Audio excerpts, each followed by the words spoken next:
We're in the studio now for Fringe Fleadh, and we have some special guests from England, one from Luton and one from Birmingham. Jim Teevan from Luton. Jim, can you give us details before? We'll come to you, Vincent, in a second. And Jim, you give us some details of your involvement with Comhaltas over the years. Well, I'm delighted to be here, Brian, and I go back 40 years in Comhaltas. First became involved in around 1972, and former chairman of Comhaltas in Britain, and former Uachtarán of the organisation, the former national president. And in my capacity as president, I would have been big involvement in the Fleadh coming to my native county of Cavan. Although I'm based in Luton for half a century, I have a connection. I was born in the parish of Drummalee, halfway between Balturbet and Gannons Cross, which is only down the road from here. Yeah. And I was absolutely delighted, Brian, to see the Fleadh coming to my native county.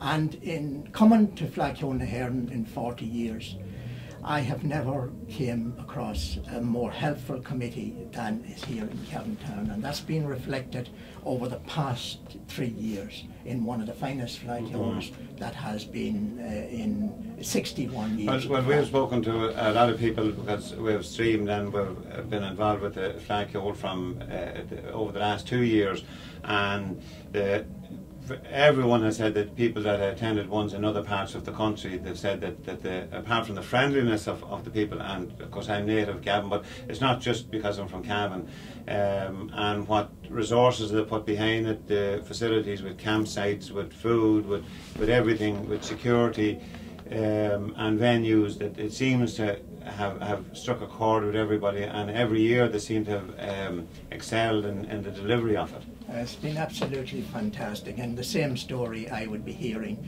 as I travel as well, about the friendship of the people, the wonderful security at the campsites, which is very, very important for families. But I think the key to the whole success of the Fleadh was the partnership with the county and town council. That has been absolutely fantastic, and in the leadership of Jack Keys, both as county manager and as both Comhaltas of the Fleadh, fantastic character, and it takes a special person to be able to communicate and work with management with 25 of the chairpersons of the different committees and 1,400 volunteers. And as I said in an interview a few days ago, I don't believe there's another organisation outside of Comhaltas could bring that number of volunteers over the past 3 years. Absolutely. Of course, the Comhaltas is the core ingredient behind the Fleadh, of course, and people sometimes forget to see some street entertainment and art and various other things which would be external to the core constituent of Comhaltas, which you would former Uachtarán of. But we say when you were organising events over the past, you know, your sort of feeling was, would you have hoped that I think it was in Cavan in 1954, but would you have always longed for it to come to your native county? Yeah, and I would have been involved in the original idea. I remember coming over to unveil a memorial to the late Dr. Galligan. Now, Dr. Galligan and his comrades here in Cavan, like Matty Gaffney, Seamus Dolan, and Jerry Whelan of Coothill, a great family friend down through the years, what a legacy they have left us, Brian. And they were at the core group, and they're the people we can thank today for the organisation that was first founded in 1951. Oh, there's still a tribute to Jerry Whelan. We've covered it on Cavan TV for the last 2 years in Coothill as a testament to his legacy within the music movement. And the business community as well, you know, and a great personality. It seems as if Irish music is alive and well, but we'll come to Vince now. Vince, you hail from Birmingham, and you're the present Uachtarán, so you must be a proud man that there's such a structure in place, and when you can see the couple of 100,000 people here in Cavan, it must be great for you to come home to see that number of people supporting the Comhaltas. You just see the look up the streets on a bright sunny Saturday afternoon at Fleadh in Cavan and see the amount of people, happy people. You know, there's enough misery in the news, and to come here, it's just so refreshing. Not only are the people there, there's the performances on the streets, performances at the gig rigs, there's sessions of music and song in the public houses, and people are enjoying themselves. There's no rowdiness, there's no disturbances on the street. It's all good-natured and very wholesome. So it does my heart good to come back, and if I can just give Cavan a wee bit of a plug, I'm sure you won't mind, but the first year I came here for Fleadh on the Heron, it was Let Cavan Surprise You. Well, it did. We came back the second year thinking there can be no more surprises surely, and there was. It was a fantastic Fleadh last year as well, but this year Cavan seems to have expanded it even further with the Fringe events, the art events, follow the pink and white dots along the pavement and lead you to interesting, very interesting artistic representations. So it's been broadened. I never ever thought it could be from last year, but it has. So people's ingenuity and craft has come to the fore. Yeah, but sure, Birmingham is almost like a second town of Ireland because of the population, the Irish population in Birmingham, and of course at Luton as well. But there are one or two other cities in England that have a similar to it. Liverpool used to say it was the second Dublin. So it must hearten you to see that people can play and practice in both your locations and then come over and fit into Cavan as if they've been here all their lives. I got my own family all play music and sing songs, and you know, they have more friends over here in Ireland than what they have in England. You know, this is the place for their Facebooking or whatever it's called nowadays, you know, the modern day stuff. It's here. The social media, I think. That's that thing that left me behind years ago. And they're all there, and they're very comfortable here. It's like when I'm leaving Birmingham, I say I'm going home, which I am. You know, to me, this is. And that ended it. We have a worldwide audience now. It's been built up quite a bit. 100 and I think last time 4 countries and 20,000 web views a week. So people, this social media, and we would have noticed that the younger people are taking part in music. You know, you normally always associate younger people with iPads and you know, that type of thing. But when you see the amount of younger people here, plus like there's the full range of age profiles, but there seems to be a very high concentration. And what would it be like in Luton? And oh, they're very, very similar. It's absolutely fantastic, and I think the generation, my sort of generation, can feel very, very proud, because through the music and through the sport, there's no doubt about it, a generation has been saved. Right. And you have the third generation coming through now, and through the music, through the dancing and through the sport, they have great affinity. And was it with Irish centres, people, you know, I'd have heard, I was fortunate, I suppose I didn't have to work in England, but a lot of people that I know have worked in England, and they would have used the Irish centres as a great base for meeting friends and colleagues and keeping the tradition alive. So are they, I suppose, used now for the music and even they are, Brian. Mightn't be as successful as the war in the 60s and sort of 70s, where the Irish community built those centres, you know. Right. And you know, it was like a second home to many that gone over there to work, send a few pound back, and the only outlet they had in life was to go down to the local pub or to visit the centres. And I think it was a great blessing for the Irish community when those centres came on track. But you're not just involved with it in your own communities in Luton and Birmingham. You have sort of worldwide involvement as part of the Comhaltas. Yeah, we're in I think it's 35 countries at the moment, isn't it? Yeah. We're on 15. We're on 5 continents. Yeah. And you would meet up with those organisers So and committee people on a regular basis? All the accents are out there. It's absolutely incredible. And I believe, I've never met these people either, but there's two people here from Russia, one of whom speaks Russian, obviously, and Gaeilge.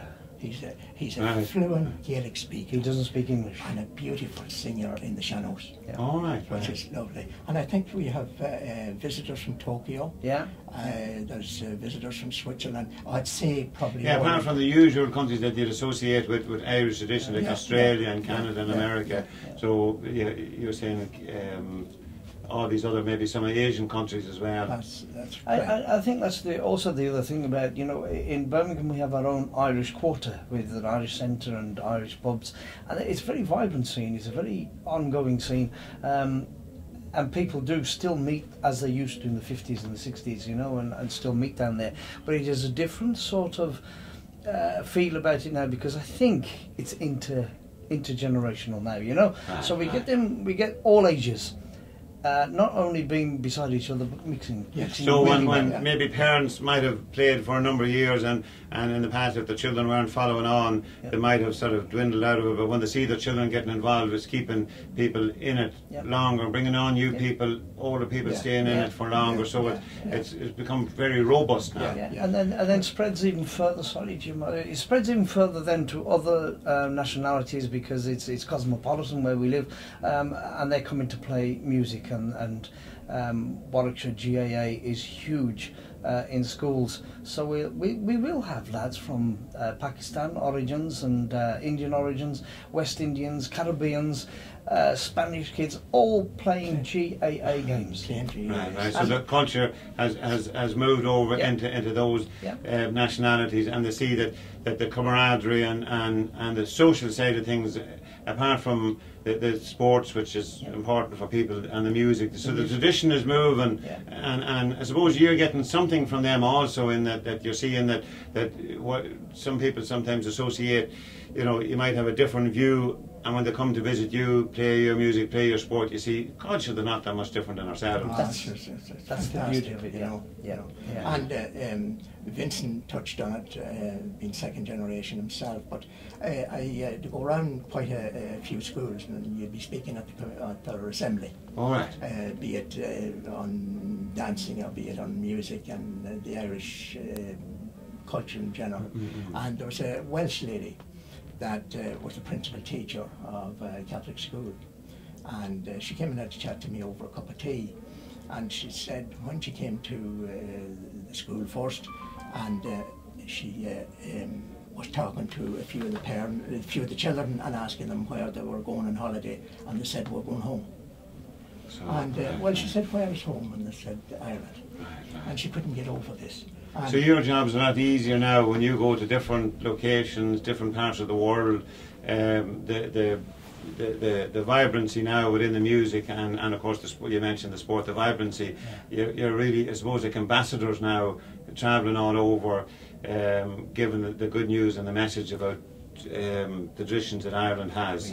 Yeah, we get to travel, that's for sure, and we get to see people at various locations, but there's certainly less selling had to be done now, because it's all done. So doors open for you. And there's another story which I often say to people, and it's so true. In the Midlands, where we both live, in Royal Leamington Spa. And just by the very picture of it, you can imagine quite a middle-class, Middle England, conservative part of the world. And there's a couple of musicians in Coventry who are teaching music there, John and Carmel Burke, husband and wife team. And recently, a team of their musicians in a school in Leamington Spa qualified for the All-Ireland finals.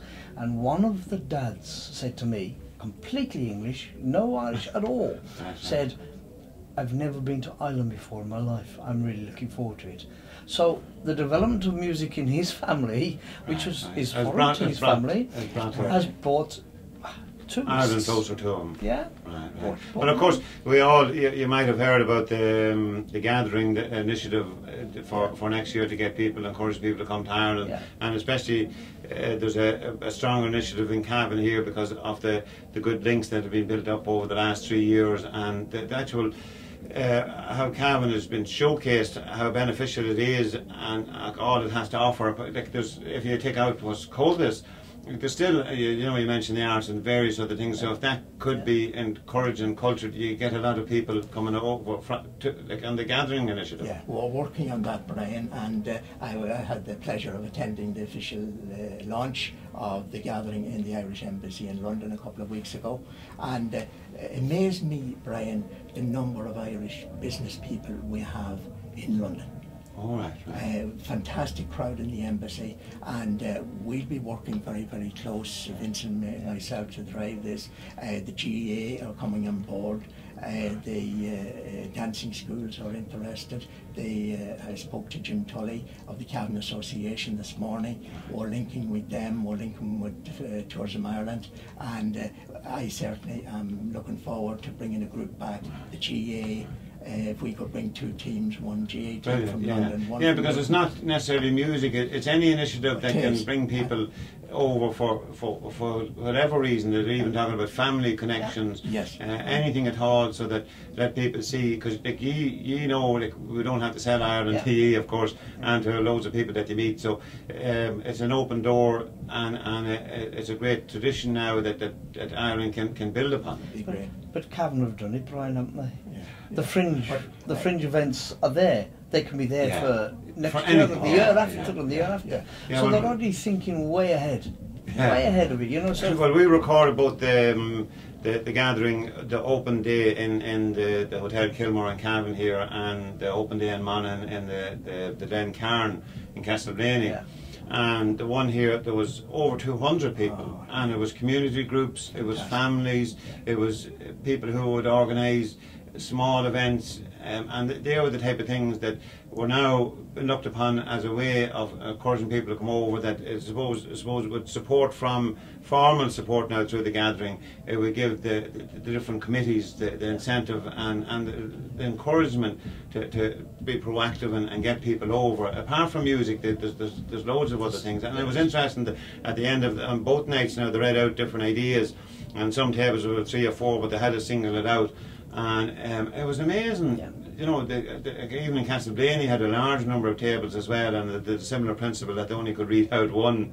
And when you see all the different initiatives, Ireland should have more people in it next year than they ever had before. I'd say, Brian, it could be one of the greatest projects ever introduced. And with the government behind it, Tourism Ireland, Fleadh Ireland, all behind it. And one thing we have in Britain at the moment, which I think was a wonderful organisation to start up, and that's the Pensioners Association. And spearheaded by the Federation of Irish Societies. And without those people and the GA and Comhaltas and all, the elderly Irish would have become a forgotten race of people, Brian. And we had the pleasure of bringing 60 pensioners to Dublin 2 years ago. Many hadn't been back in Ireland from the left. So they would have been ones that moved in the 50s moved in the 50s, the late 40s, in the mid-40s into the 50s. And I think it'd be marvellous to link with those, bring them back as part of a team to their native county. And I think every county, if they drive it, I think so there could be 50 or 60 at least 50 or 60 in every county. Of that particular type of person that went over. There's a lot of potential. And likewise that link with educational establishments where young people may be studying the same subjects from different angles. From a British perspective, history must be the so the opportunities are really enormous. I remember a couple of years ago, my native parish at the moment is Lara, and they brought over an initiative from England, younger footballers, and played in a tournament there. It was hugely successful, and had other clubs that brought people. So that gathering could have had a couple of hundred people, and those type of initiatives will stand. Cavan, I suppose, particularly fairly good next year. Well, thanks very much, Jim and Vince, for joining us here. As you can see, we're just our studio's outside the gig rig, and you can hear the contribution from the musicians over ourselves. So. Thank you very much, and we hope maybe would maybe meet you again. I just wanted to finish, Brian. Is that it's not all good news. I have to say this. I got to bed at about 3:30 this morning and had to be up before 8. And the same the day after and the day. I'm lacking in sleep. There must be somebody that you talk to. We'll blame Marion Smith for that, so we're keeping you out of bed. And maybe over enjoying myself, I think.